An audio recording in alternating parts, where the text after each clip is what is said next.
Welcome to Florida Education News. My name is Dr. Tony Arza, and today I have the pleasure of sitting down with Sam Fisher, school board member in Lee County Public Schools, and you're also running for re-election. Thanks so much for sitting down with us. Great to see you, Tony. So it's election time in Florida, and in Florida, the voters really want to be informed on the different people that are going to be on their ballot.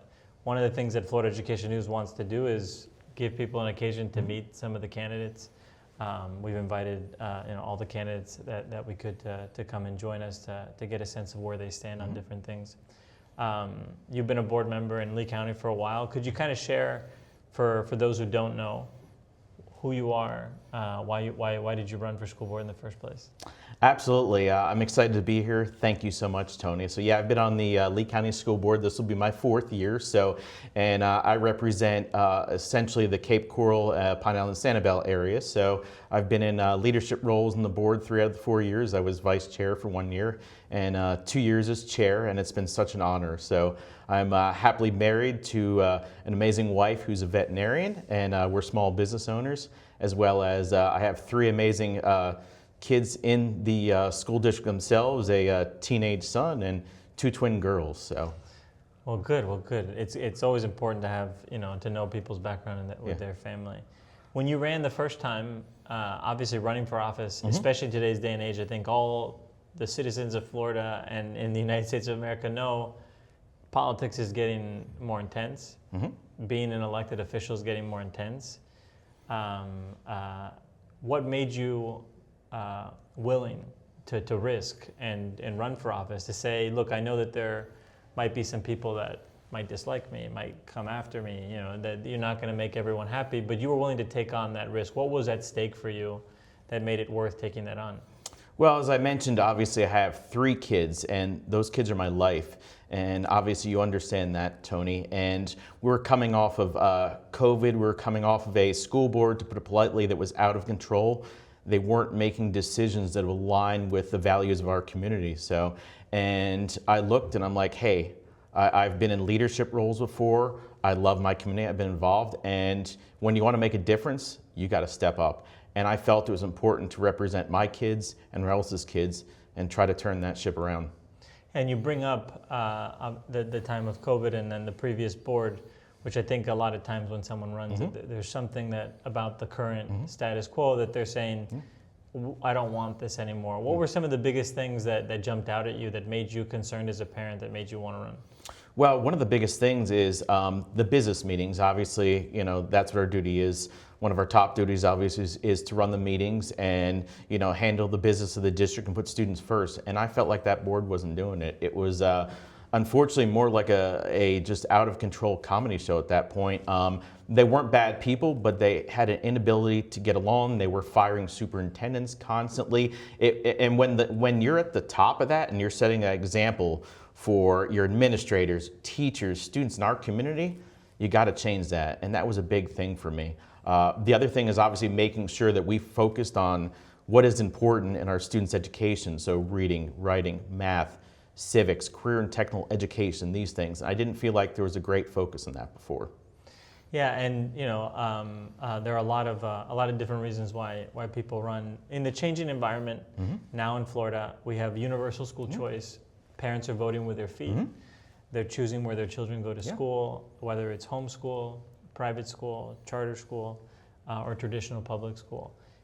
Voters want to know where you stand on choice. There are some board members in the state of Florida have been very vocal against school choice. They blame the school choice movement for why schools are closing, but they want to know, where do you stand on that issue? Well, also being, besides an elected official, I'm an attorney, and I will follow the law of the land, and that is the law of the state of Florida.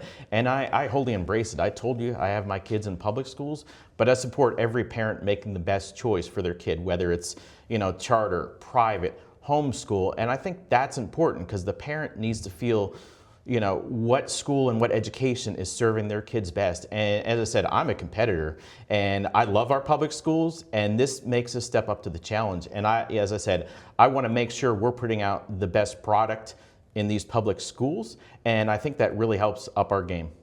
Yeah, and you talk about competition, putting the best product forward. One of the unique things that's happening in Lee County that other districts have noticed, that I know inspired a recent change in Tallahassee, has to do with the unions, specifically unions around education. Lee County has been trying to do some interesting things to make sure that teachers are being paid more. Could you share a little bit about what you guys have done to make sure that teachers are paid more in Lee County? Yeah, absolutely. I mean, in our, my first 4 years on the board, we've had some record salary increases year to year from 8% to 7%. But we're facing a teacher shortage, a teacher crisis in Lee County. Many of the districts have and continue to have that. And when our amazing superintendent, Dr. Carlin, came in, she looked at it. We had something around 250 vacancies, and she looked, how can we fill these?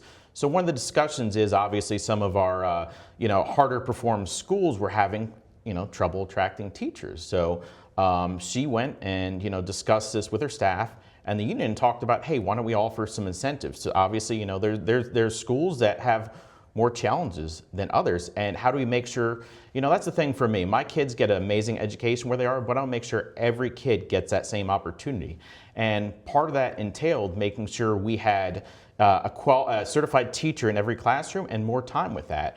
And we brought that to the union, and they shot it down. They said, look, we need to take care of this. We can't go this route. It's not going to work. So what we did, and I really appreciate our board and our superintendent, she said, look, I'm going to utilize a statute that involves using incentives based on different factors and risk levels. And what she and our board have been able to is amazing. We went down from 200 and approximately 50 vacancies down to under 20 vacancies in less than a year, and that's incredible. And it's always a good time when you can get teachers paid and get them in classrooms. So, and as I said, I will continue to work with whoever, whether union, and I know they mean the best for our kids, but you need to get things done, and I can't wait for tomorrow. I have to do something today. Yeah, and there have been some people who have articulated that as you guys being against the union, but could you tell us a little bit more about what the union's position has been and how you guys have tried to kind of explain to them what it is that you guys are trying to accomplish? Their position is we shouldn't be paying teachers based on some of the difficulty of the work they have. I mean, to be frank, you ask teachers, you ask administrators. Our superintendent was a longtime teacher, and you tell her there's situations that are unfortunately more difficult and more difficult environments, and you need to make sure to be, we want to reward every teacher, but one of the things you have to get across is how do we make change in this district and how we make change in these schools. And part of that is making sure to support those teachers. So, for example, in some of the hardest to staff schools, we were giving these teachers through these incentives a $10,000 bonus. And they were able to bring up some of our school grades amazing. I believe we're going to see one that's going to go from a D to, I believe it'll be a B this year because of that. Wow, I mean, it sounds like incredible work. The other thing that's big in education that people don't realize is there's this trending movement in the state of Florida from appointed to elected superintendent. It's on the ballot in Hillsborough. You in Lee County, you guys were the first to really make that shift, and everyone else is looking around and they're wondering, should we do that? Should I do that?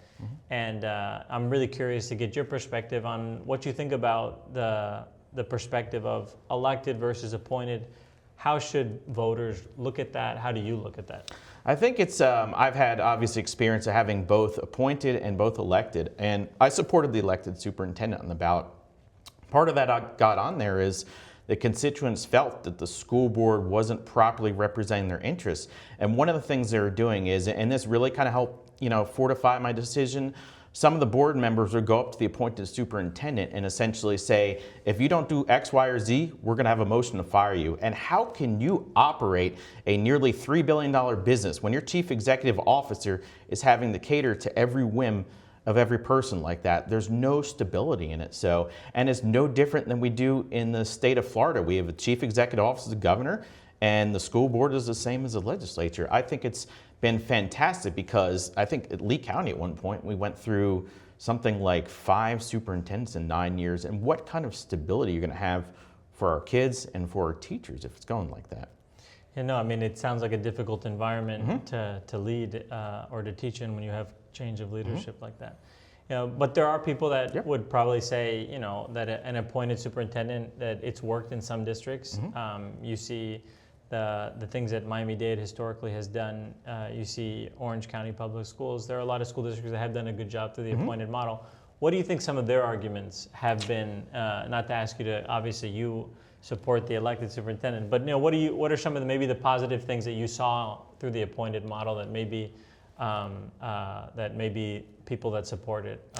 You know, I mean, some could argue there might be more accountability from the superintendent and the school board. At least in my instance, that hasn't been an issue with this superintendent, but I can see that happen in other instances. I mean, obviously you do have the ability to hire and fire them, and that, you know, that is obviously a different kind of control for that. So I think that's some of the, you know, they'll say, hey, the superintendent's a politician, but I mean, you know, you look at their elected official, but I mean, we have elected state attorneys, we have elected sheriff, property appraiser. These people that, you know, run these offices do great jobs. So I don't see any difference with that. So, I mean, as I said, overall for us, it's great, but you need to do what is best for each community, obviously. And the thing it comes down to, Tony, is it's about the person. I believe a person that's a great appointed superintendent would be a great elected superintendent, or vice versa. So it's interesting. So then, you know, so look at the person you have in that position. If the person's a great person, then you want to keep that person, whether they're elected or appointed. So. Well, look, thanks so much for sitting down with us. Before we conclude, is there anything else that you really would want, you know, the voters and citizens of Florida to know about you and your platform? Absolutely. So I think we've had a lot of success over these past four years.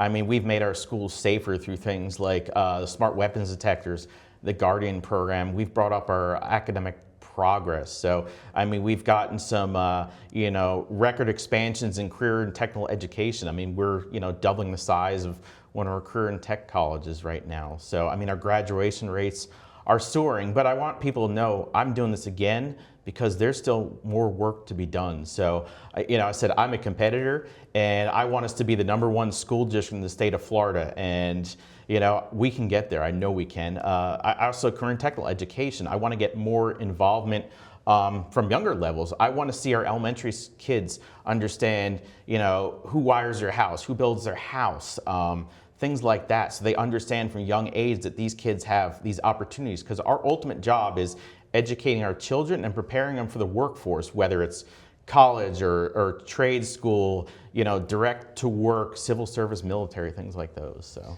Well, look, we wish you the best of luck in your upcoming race, and you know, hope that the voters get an opportunity through this to get to know you a little bit better. Thanks, Tony. I appreciate it. Thanks so much for sitting down.